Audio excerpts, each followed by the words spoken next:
Howdy. I was going to just drop photos into the thread, but I figured a video might be a little bit more informative in demonstrating my spinner. I start with a spare wheel from a trolley that I use for work. It's a fold-out trolley.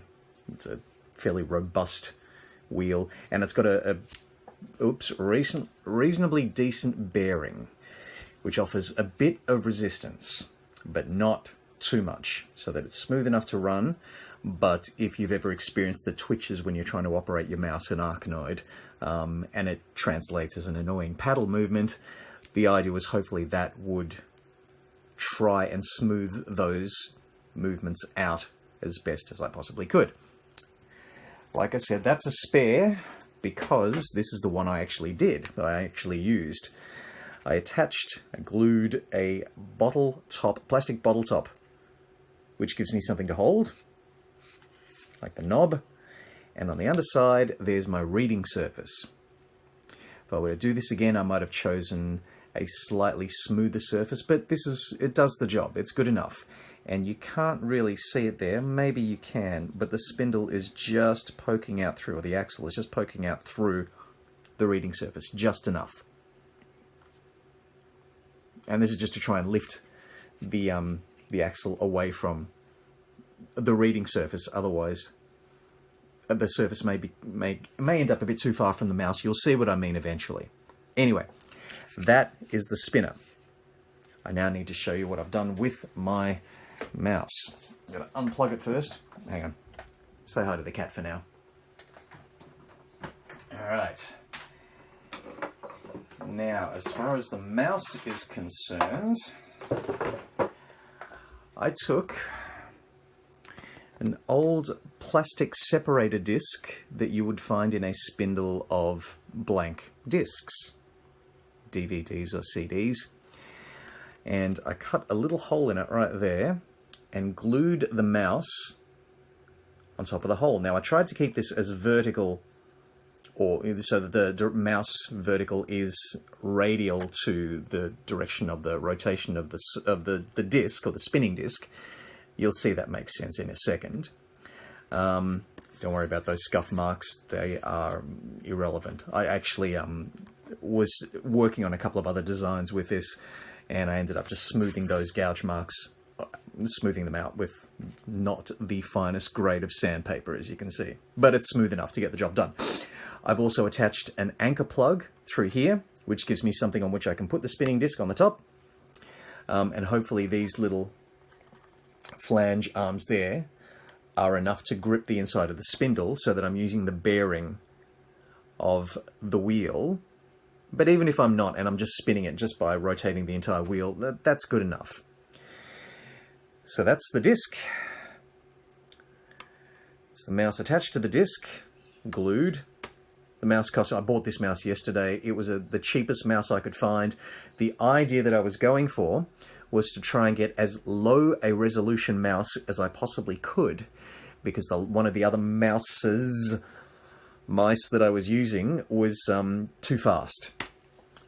Even the tiniest of movements, and even reducing the sensitivity as much as I could, it meant that it was just a little bit too sensitive. Or so I found. Maybe I could have found a sweet spot, but I just didn't get there. Back to the cat. It's a tough life. So anyway, there's the disc, there's the anchor plug, and the mouse reading the underside of the surface, which fits on like so. So there it is. There's still a bit of free movement when I spin and let go, but not too much. Doesn't go on forever. So whether that's a good or a bad thing, it's just a thing that I will have to get used to. Now, that's reading the disc in the vertical direction of the mouse. I'll get back to that in a second. But for now, here's a box that I was using that I pulled apart for a previous attempt. But what I have done now is I've cut a mouse-sized hole in the box so I can just slot the mouse cable through.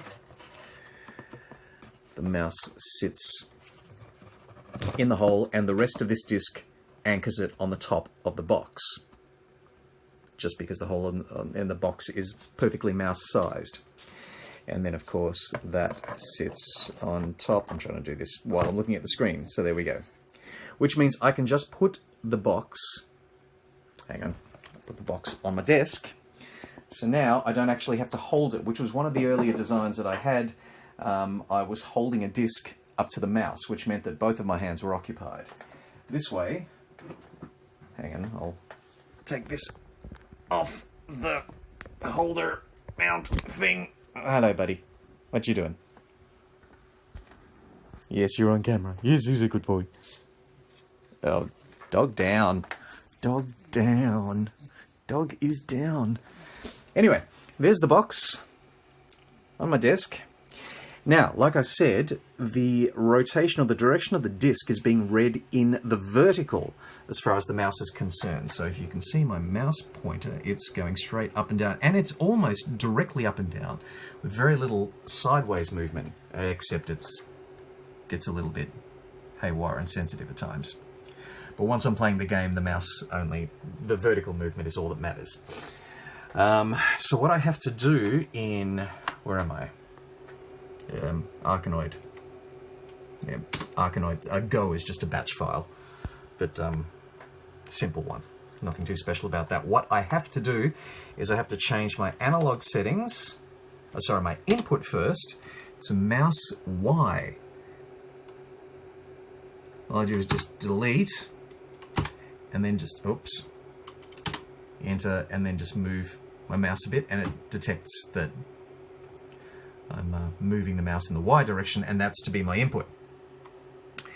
The other thing that may be necessary, depending on how I configure my contraption, is that I may need to change that setting there. Change the dial reverse. It all depends on how I build my device or how you build your device. If you're doing something similar, you may need to set that in the opposite direction, because you may find that your intuitive movement of your spinner device actually is going in the wrong direction. That's an easy fix, and that's how you fix it. Sensitivity, I'm pretty sure that getting sensitivity settings from other people saying this works great for me is nice, but it also does depend on the mouse that you're using. I had to change my sensitivity settings depending on the mouse that I was using, and also when I started using this spinner contraption device, I then had to adjust my settings, my sensitivity settings again, to get to something that was comfortable for me. And of course, I say comfortable, my recent gameplay has been atrocious, so maybe I need to keep readjusting. But it does feel better. Let's run through a quick game. It's my portrait-oriented monitor.